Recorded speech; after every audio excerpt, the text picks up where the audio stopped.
Birbhum BJP প্রার্থী দেবতনু ভট্টাচার্যের vote প্রচারে সিউড়িতে সভা করে গেলেন উত্তরপ্রদেশের মুখ্যমন্ত্রী যোগী আদিত্যনাথ। এদিন তার এই প্রচার সভাকে কেন্দ্র করে বিজেপি কর্মীদের উৎসাহ ছিল যথেষ্ট। আর একবার মোদী সরকার এমন বক্তব্য দিয়ে ভাষণ শুরু করেন তিনি। এরপর যেমন তিনি তুলে ধরেন প্রধানমন্ত্রী ও কেন্দ্র সরকারের সাফল্যের কথা, তেমনই সমালোচনা করেন মমতা সরকারের। বিশেষ করে রাজ্যের আইন শৃঙ্খলা পরিস্থিতি নিয়ে পশ্চিমবঙ্গ সরকারকে তুলোধনা করেন যোগী। যে কোনো ধর্মীয় অনুষ্ঠানে রাজ্যে হিংসার ঘটনায় উদ্বেগ প্রকাশ করে তিনি বলেন, তিনি এ রাজ্যে মুখ্যমন্ত্রী হলে দাঙ্গাকারীদের উল্টো লোটকে শুধরে দিতেন। এদিন সিউড়ি বেনিমাধব স্কুল মাঠে তীব্র রোদ উপেক্ষা করেই তার বক্তব্য শোনেন উৎসুক জনতা ও দলীয় কর্মীরা।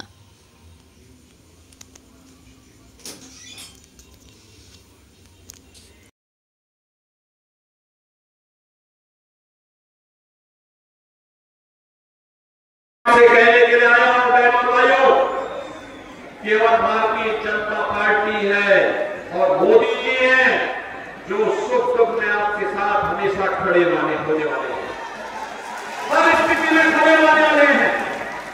आपने देखा होगा मोदी जी के नेतृत्व में भारत में विकास की चिन्ह नहीं है, प्रतिमान स्थापित किया है।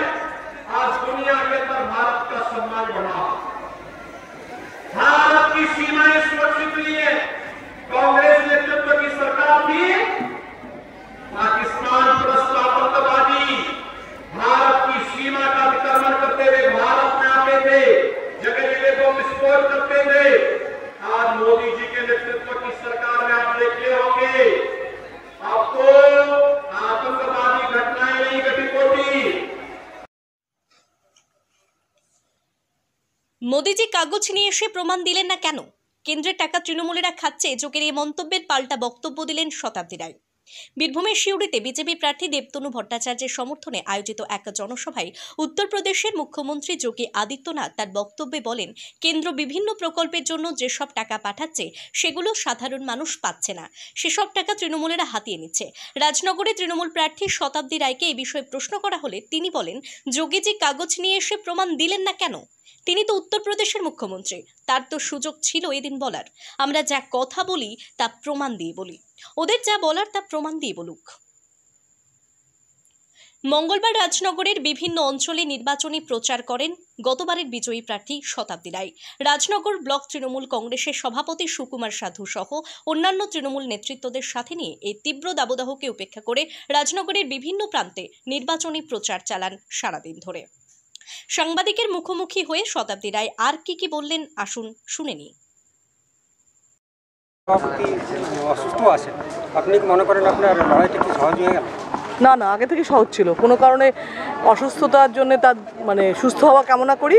আর প্রার্থীর জন্য কি প্রার্থী পাল্টানো, তার জন্য আমাদের কোনো আগের থেকেও ভ্রুক্ষেপ ছিল না, এখনও নেই। আমাদের জয় আমাদের জন্য, মমতা ব্যানার্জির জন্য ছিল। যোগীজি বলেছেন যে কেন্দ্র টাকা পাঠাচ্ছে কিন্তু তৃণমূল নিয়ে নিচ্ছে। প্রমাণ দিক না, এটা তো মুখে বললে হবে না। আমরা যে কটা কথা বলছি প্রমাণ দিয়ে বলছি, ওরা প্রমাণ দিয়ে বলুক। কাগজ নিয়ে আসলো না কেন? যোগীজি তো একটা সিএম, তার তো বোঝা উচিত যে গল্পের কথা বললে হবে না। ওনার তো কাগজ নিয়ে ফাইল নিয়ে আসলে তো উনি সত্যিবাদী প্রমাণ হয়ে যেত, আমরা মিথ্যে কথা বলছি প্রমাণ হয়ে যেত। তো এত সুযোগ ছাড়লো কেন ওনারা?